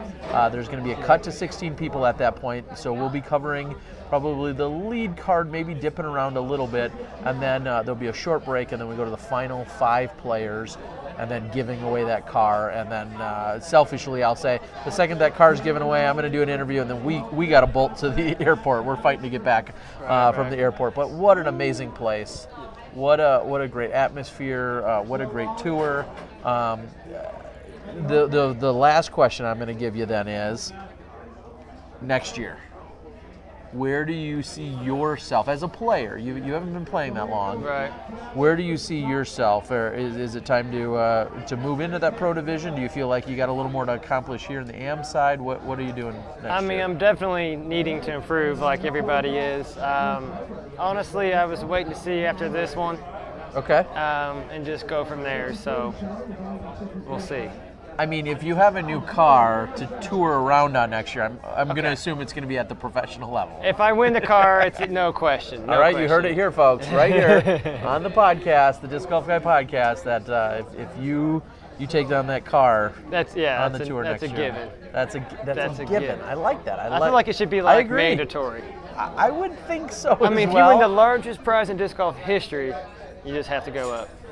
Right? I think you've got some sound logic. Well, I wish you the best of luck tomorrow. Hopefully we'll run into you at some point. We may see you in that Sweet 16. We may see you in that finals. I wish you the best of luck, and I may even see you in like a week from now. Maybe if you come to Wisconsin and play. Telling you, man. It's a solid course. It's a sick players pack. We'd love to see you there. I hear you. All right, buddy. We're going to cut you loose. That tactic of laying low tonight, we'll see if that pays off for you tomorrow. We hope it does, and best of luck to you. All right, thank you, buddy. Take care. All right. All right, grab those and grab that real quickly, and you're all good. Have a good night. Thanks, man. All righty. Ben Anderson asked, does the car count as cashing? And the answer is no. Technically not. It is a prize given away. I'm going to put this on you, buddy. And you are all good. And dare I say, we're going to double check that the volumes are all good to go. One of our co-leaders, Silas Schultz. Yeah. Isn't it past your bedtime? Come on now. Yeah, I got to tee off tomorrow, so I'm getting kind of tired. You got a 9 a.m. tee off, as does the rest of the field that's made it this far. You're just 14. Yeah. That's pretty awesome. Yeah, excited to be out here. I came in, just no expectations, trying to hopefully make it to the top, and then, been just playing hot. So how does a 14-year-old find himself in a tie for the lead with hopefully just 36 holes to play? I have a lot of distance, so this course plays kind of to my game. A lot of practice putting, and I've been playing for a long time, since I was 6. So okay. I have a lot of experience under pressure and stuff. And then after playing the World Championships this year, my game kind of went up a notch after that, just from the pressure of that and playing it. So dare I ask, at the age of 14, here tied, we just spoke with Andrew a minute ago. He said if he were to win the car, that's an obvious jump to the pro level. You're looking at one of the largest or the largest prize in disc golf history. You can't even take it home with you because you're not old enough, which alone I think everyone's got to give you the nod. They want to see you. But what does next year mean for you? Start thinking, here we are at the end of 2017. I know you got a big day tomorrow, but the end of 2017, where do you move forward from here in next year? A little bit of conflict in my head with moving up, or I wanted to play Worlds again to try to get that title. Yeah. But I don't know how the guys in my division would feel if I won the car and then going and playing Worlds. So, and all the advanced back home seeing me play, advance for the next year. So, you know, probably move up if maybe. I don't know. All right. Well, we don't need to worry about that just yet. You're out of Baton Rouge, Louisiana. Talk a little bit about the scene or some of the things that you think have prepared you to get to where you are today. I mean, just me and my brother, who's he plays pro, so we we go and we train a lot. We have a little course by our house, and so me, my little brother, and my sisters and my older brother, we all go out there and we play, you know, all week. I'm homeschooled, okay. So a lot of disc golf opportunities to practice and stuff. So. And part of that homeschooling, I'm sure you're doing derivatives off of your pars and okay. Some of the things you have to worry about. And did I hear you are one of 48 kids? No, how many are in your family? One of 11. One of 11. Okay.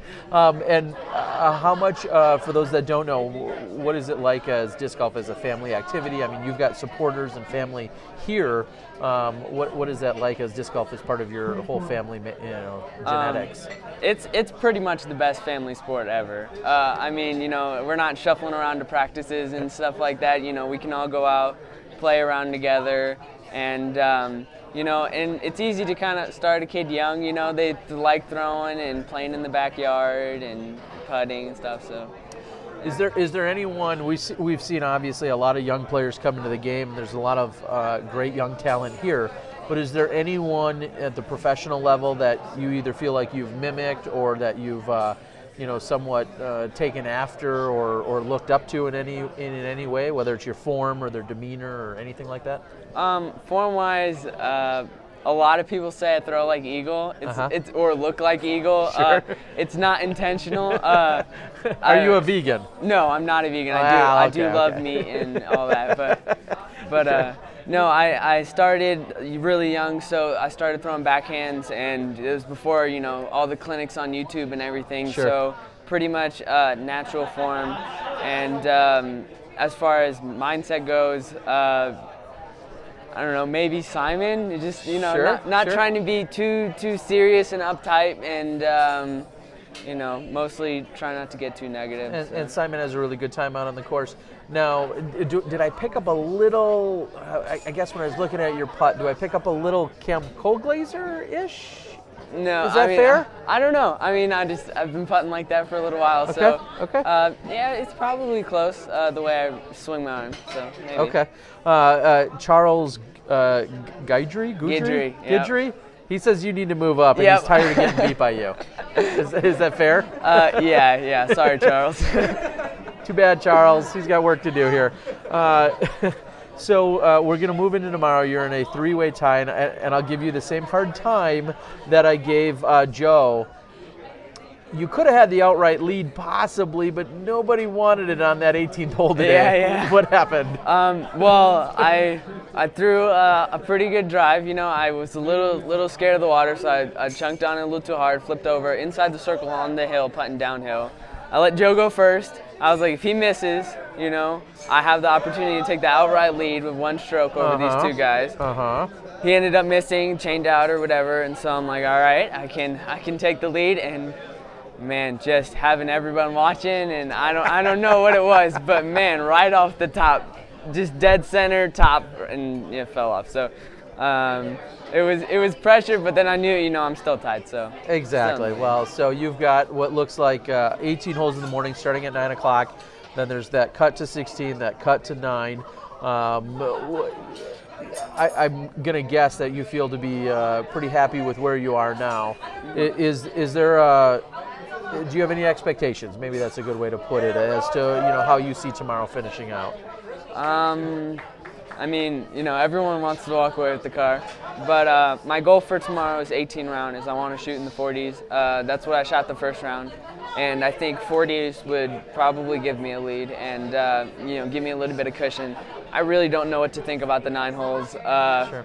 I mean, they're new holes. I practiced this course for like, I got here Tuesday, so I've been praying a lot, and yeah, so shoot in the 40s and just try to, I don't know what the score would be on those 9 holes, but yeah, it'll be interesting because you're going to play, it's the normal, it's 9 of the normal holes, so to speak. So, you know, you're going to play hole 1 and then hole 2. and then I believe you move over to 7, 8, 9, 11, 14, 17, and 18. Yeah. So they're holes you're very familiar with. Yeah. It's just, you know, in that shortened loop. And a few extra cameras, a few extra people walking around, and a car that you can't even drive. Yeah. It's the best. It's the best problem to have is having a Kia Soul I don't know what to do with. So. Yeah, there's not too many 14-year-olds that would potentially have that problem. Any shout-outs? Anyone you want to thank? I know you've got a great, you know, supporting cast here. Yeah, probably my siblings, my mom, my dad. I at Worlds in my acceptance speech, I did not thank my dad. It was on accident, but so he wants to keep the streak going. But he's a big Smashy, so he watches all of it. And he said you weren't. No, not that. Well, see. Man, he It's caught me all right. on Smashbox, man. No, you're all right. I was caught on Smashbox. No, you're good. You're good. Go on. Yeah, and yeah, all my friends and family back home. Right. I got a couple people actually now that I think about it. Tony Hester, he gave me some money to come. You know, everybody that bought the Zukas I was selling to raise money, and the disc and stuff. So thanks to everybody who bought something to get me to come here. Awesome support, great crew, great support staff in front of you, and I gotta say, a lot of people, you know, we love to see good young talent, we love to see good humble kids, but it's exciting to see you as the youngest competitor here, right in the hunt of things, not eligible to take the grand prize Can't home. pay the taxes, can't drive it. No. There's just so many funny things that go about it, but I'm excited to watch you remain focused tomorrow. You've got your eyes on a prize, and I wish you the best of luck out there. Thanks. All right. Have a good night. Thank you. Get to bed. It's like 9:30 or something. Yeah, man. I got to tee off. I'm done, man. You got to tee off. All right, go ahead. I'm right. going to remove this for you, and you are all set. Thanks a lot. Have a good night. All right. I'd like to thank Mr. Schultz for joining us. And now another fresh face. I got to admit, I'm sorry we haven't talked this week. Here you are, Dave Felberg and everyone else. I'm sure put you up. Yeah. How we doing tonight? Good, you? Good. Where are we sitting? What's your name? Introduce yourself to the world out there. I'm sitting in 10th place right now. My name's Peyton Eindorf. Awesome. I'm not doing too bad this weekend. I'm really enjoying it. Not at all. So Peyton, I see 937 rated. You're out of the top 10. You're the second lowest rated guy, which means you're outperforming where you normally would, which is awesome to see. Yeah. And then as we click on it, we're looking at you're out of Idaho. You got 2 career wins. You've been playing at least with the PDGA since 2013. How did you get involved with the Next Gen Tour? And tell us real quickly about kind of your journey to get here tonight. My dad actually, he told me about the Next Gen last year. I really wanted to play it, and finally he got to run his own qualifier in Twin Falls at CSI. Okay. And ended up qualifying there, and then made the journey to Colorado with some family friends because unfortunately my family couldn't go. Okay. So I just got a ride up there.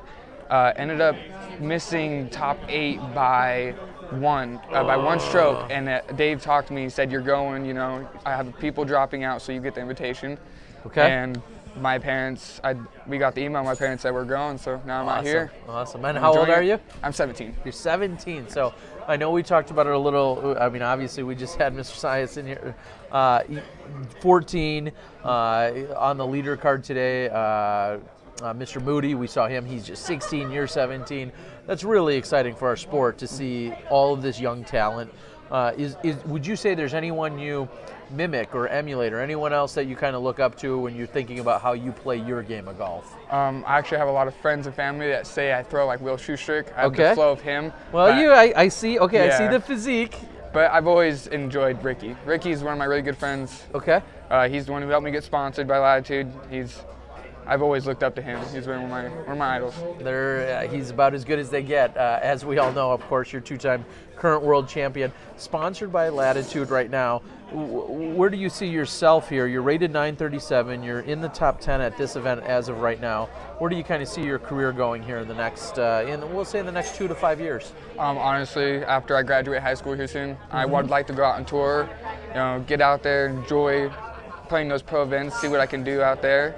And then if I can actually stay in the group and play well, then hopefully I can make it a career of mine. That's I the would love plan. it. Playing some disc golf, and that's so much more a reality than it was back when I was a kid. I got introduced very early, but there was no touring by any means, no matter how good you were, unless your name was Ken Klima. Do you know Ken Klima? Oh, Have you yeah. heard of him? Oh, yeah. Okay. It's funny that I think about it these days, that you know, some of the players you've seen since you've been involved are Ken Klima, or I'm sorry, aren't necessarily Ken Klima. They're Paul McBeth, they're Ricky Wysocki, Will Schustrick. I think about those players. Do you get involved with any of the, we'll say, the history of the sport, or is it just all about, you know, where you're moving and how you're moving forward now? Or do you think back to, you know, have you been part of anything in the past? Yeah, I've been playing for like 10 years now. Okay, I've been with my dad. We own our disc golf store. Okay. So I've been around for disc golf in the Twin Falls area to watch it grow for a long time. And now Twin Falls, when I think of obviously Twin Falls in Idaho, I just think of there's a couple of events that keep standing out year after year that sound like they're really growing disc golf. What in particular? If somebody was coming to Idaho to play disc golf, name the top couple of events that they need to hit up. One, Twin Falls Classic, that's an A and B tier. A tier for all the pros, and that's a good payout, very good payout. Yep. And then Disc Dash for Cash. That was at a point a $5,000 payout. Yep. But now it's still going to go on. It's not $5,000 payout, but it's still one of the greatest courses to play on. It's a very hard course. Yeah, I've heard about that. Obviously, we've seen Ricky and some others go to that event, and it sounds like they're really doing things big out there in trying to attract the players, and it's just a matter of timing, I think, for everyone to get over there. It's awesome to hear. Game plan for tomorrow? Honestly, tomorrow I want to attack a little bit more than I have been. Mostly I've been playing everything safe, taking my birdies when I want them. Okay. But tomorrow I would like to attack just a little bit more, jump more spots. I want to stay within 16 so I can get to semifinals and then hopefully make a bigger move to top 5 to play that final round. I mean, the players' packs are ridiculous. The prizes have been ridiculous thus far. It's all or nothing now. Like tomorrow, you're going all out. I'm going to attack the holes I usually don't. Okay. And play a little bit more aggressive. Give me one example of a hole you think you've been very conservative on, but tomorrow you're like, it's time. Hole 1, every time I've thrown at least 50 to 60 deep just to make sure I'm safe, and then pitch up, take my 3. Tomorrow I'd like to throw it just a little bit lighter to make sure it comes in and settles next to the basket, hopefully. All right, what disc are you throwing? Gladiator, Gold Line. The Gold Line Gladiator. Sounds like a Latitude 64 plug, which I can very much appreciate. One of my go-tos. Makes perfect sense. Is there anything else? Anyone out in the disc golf world you'd like to say hi to or thank? Or yeah, I would like to thank Latitude 64, of course, and my parents, of course, for getting me all around, getting out of these tournaments. I couldn't do it without them. And then just the rest of my family and friends out there are cheering me for right now. All right. Well, I love hearing it. I love it when people tell us about their parents and the help that everyone's getting. It says so much about the youth of our sport and where we're going, and then these parents that are embracing and supporting disc golf on all different levels, and I really appreciate that. All right, well, we appreciate you joining us. We're looking forward to a great day tomorrow. Dare I ask, is there a number in mind tomorrow? I would like to at least shoot 10 down. You'd like to shoot 10. Okay. I know I could have today. I could have shot 12, but fortunately fell off and took 3 bogeys. Okay. Well, they're out there for you to go get. I see you've been steadily trying to get under par more and more. It started with the 58. You moved to a 50, then you had a 55 this morning, but then followed up with that great 49, which was just one off the hot round for this afternoon. Yeah, I birdied pretty much every hole on the backside, but took 3 bogeys on the front side that unfortunately took me down. All right. Well, I want to say thank you. It was a pleasure meeting you, Peyton. We've never nice spoken before. Yep. It was great. I wish you the best of luck tomorrow, and go out there and get it done, buddy. I will. Thank you. All right. Take care. Go ahead. You can grab those, and I'm going to grab this from you. You did great, and appreciate it. Yep.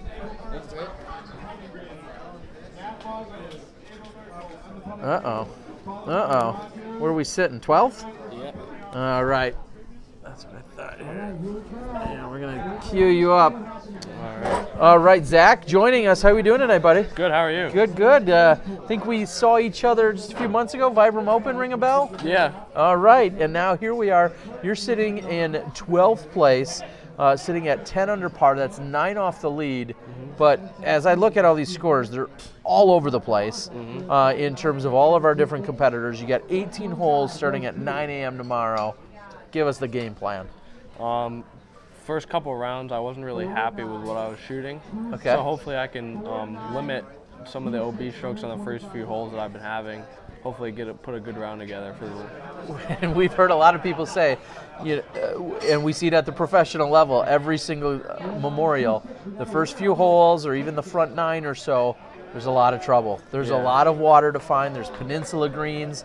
There's the water carry on hole number 1. And then when you get to the back, everyone's like, all right, it's time to loosen up. It's time to rip it. It's time to go get those birdies.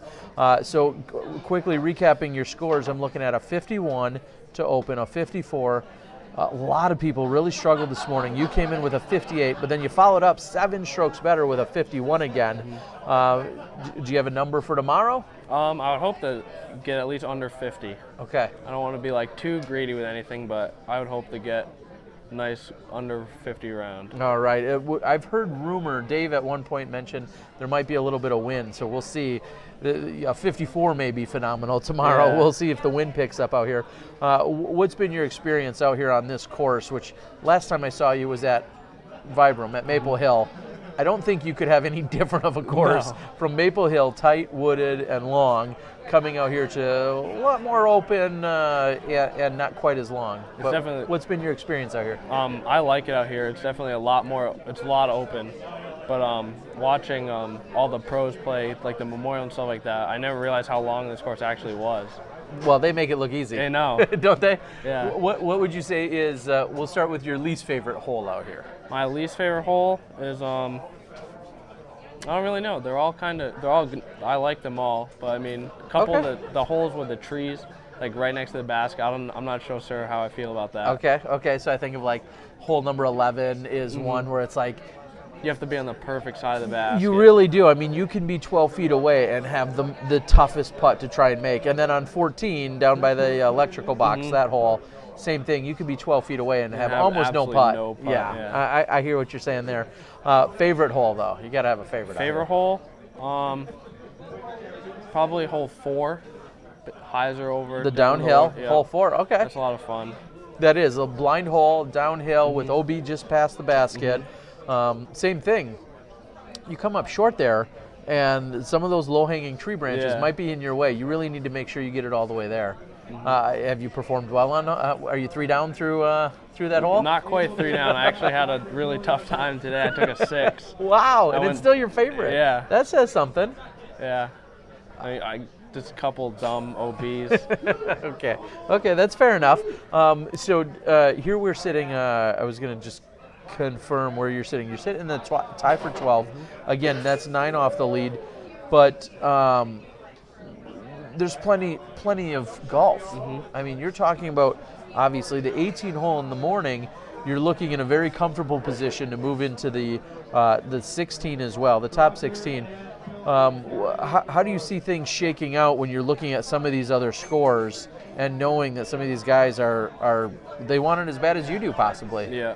How do you prepare for that tomorrow? I'm just hoping that really the only thing I can rely on is like me shooting how I'm able to shoot, and just everything else has to fall into place. Okay, that's a fair answer because you're right. You know, golf gives and it takes. Exactly. And you need to go out and be concerned about yourself and not worry about everything else that's going on. This atmosphere, we've seen putting clinics, we've seen free dinners and good players meetings and all that other stuff. What's it like being surrounded with all these fellow amateurs of yours? It's definitely a lot. It's definitely nice to be surrounded by people that are like more your skill level. Like I know playing in the Vibram, I did pretty good, but it's still like you almost feel out of place with all those like biggest names in the sport. Well, I mean, you're rated 989. You're tied for the highest rated player here, along with Chris Kesselhoff. That's a solid professional rating. Where does that put you for next year? Have you thought about next year, or maybe even after this event? Where's your career take you? Next year I hope to probably start taking cash. Okay. And Pro Worlds is going to be up in Smuggler's Notch, which is super close to me. Yep. So hopefully I'll be able to make it up there. And then that's going to kick off your pro career. What would it mean for you you've got a little bit of a battle tomorrow, but what would it mean for you to be able to drive away or go purchase a brand new Kia Soul? What would that mean to you? Definitely be pretty great because I've been working. I worked all summer saving up money to get a car. So if I could Just win one. win a car, it'd be a lot better. And how old are you? 16. You're 16. Okay. So we've seen a lot of your fellow competitors very young. Just spoke to Peyton, who's 17. Silas, who we spoke to, he's just 14. I'm not gonna lie. I would love to see someone like that 14 to 18 year range. I'd love to see a very young competitor take this home. It's such an amazing prize. I think it'd be awesome to see. Anything you'd like to say about your experience out here thus far? I know you've got hopefully 36 or so holes of golf tomorrow, but anything about your experience out here so far? If I could, I would definitely like to stay out here. I like it out here a lot more. Yeah. Other than the heat, it's definitely a lot more fun. Well, you like me, I'm in Wisconsin. I know where you're at over there on the East Coast, Northeast. This is beautiful. Could be snowing back home for exactly. all Probably I know right is. now. It probably is. I heard rain and 40 degrees in Wisconsin today, and I'm like, I'm all right. Yeah, I'll take it here. Everybody was giving me a hard time because I've got raccoon eyes from the sunburn. You know what? I'll survive. I have a good little sunburn going too. I'll survive. All right. So give us some final shout outs or anyone you need to thank out there. All right. I like to shout out all my friends at Team Maple, and then Prodigy Discs for supplying me with the best plastic in the market. All right. Anyone else help get you here? My parents. Yeah. Okay. Over here. Okay. I thought that might be the case. All right. Well, thank you so much. I wish you the best of luck tomorrow. I know you don't need any more pressure, but you were the #1 most picked person to win this. Really? So people believe in you. People have your back. And I know you're going to go out and do your best tomorrow, so we wish you the best out there, all right? Thank you. That's what the bracketology told us. You were, in fact, the #1 most picked person, so everybody's excited. They got a lot of people rooting for you, and a lot of people could win some big bracket prizes if you pull this one off. We're looking forward to it. All right. All right, buddy. Thanks again. Go ahead, grab that, and I'm going to grab that from you, and you are all set. Thank you so much. Good luck tomorrow, buddy. All right, ladies and gentlemen. Come on in, buddy. I don't think we've officially met. Dom Rodriguez. Rodriguez? Yes. All right. I'm going to put that on you. I think that should be loud enough. Let's go take a look. Some of these people I've got to take a gander at. Where might we find you here? Looks like tied for 18th place, rated 955. Very consistent day today. You opened up the tournament with a 57 yesterday, then a 51. Today, 54-54. Yep. 2 under on today's rounds. What's the game plan tomorrow? Pretty much just going to attack as many holes as I possibly can. Those 400-foot holes, for me back in Kansas, those are hyzers. You know what I mean? You just let them rip and ride, and pretty much going to dial in my putt, hopefully. Today, in the first round, I just couldn't dial in my putt, I feel like that would have shaved 3, 4, 5 strokes, you know what I mean? Sure. Well, putting's key out here because a lot of these holes, especially with how good so many of our competitors like yourself are out here, a lot of these holes are drivable, but you got to make them count. Got to make the putt. And when you get there, it's an old adage, the drive for show, putt for dough, but it's so true. Out on a course like this, you got to make sure you can take advantage of all those. And I'll ask a similar question I've asked out here. Favorite hole on the course? What is it?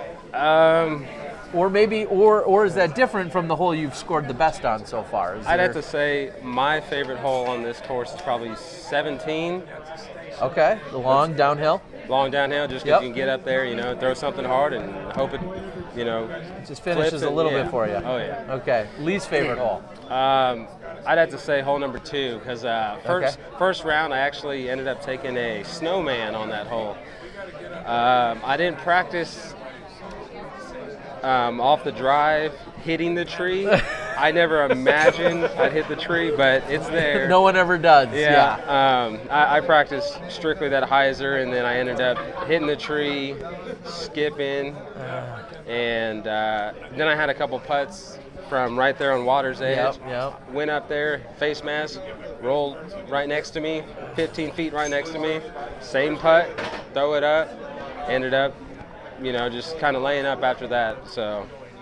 Okay. Well, we'll move on we'll move on from hole number 2. But here you are. You're sitting, like I think we just said, 18th place. Also playing with, or at least tied with, I should say. You're tied with Jerome Lockhart. I saw him out there. It was his wife, I believe, that got the one of the captures for the ace that took place on hole number 1. So shout out to Tracy, as I met her just a few days ago. Really good-looking overall position that you're in. So tomorrow you move in.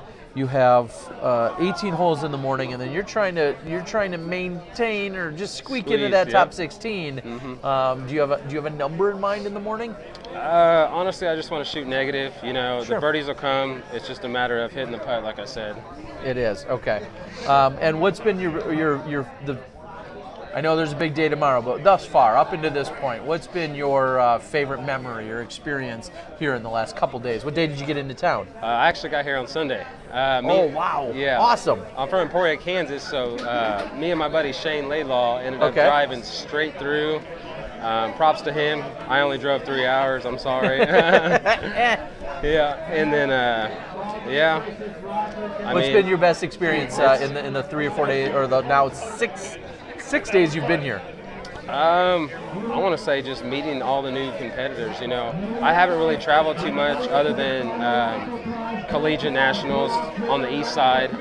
This is the furthest west I've ever been, and I've met a lot of cool guys from the south all the way up to Washington to Connecticut. Yeah, what's awesome is the amount of players this has brought in from all over the country. Yeah. We talked to a guy, a gentleman T from Thailand. We talked to the gentleman from British Columbia way now an hour ago or so. And it sounds like everyone's having a really good time. You're enjoying the Arizona weather. It's November. We're still in short sleeves, maybe 50-some degrees out here, but it's gorgeous. I think Dave is wrapping up maybe the putting competition. It sounds like is going down. I see him giving out some stuff, and I also think there's some raffle prizes being given away.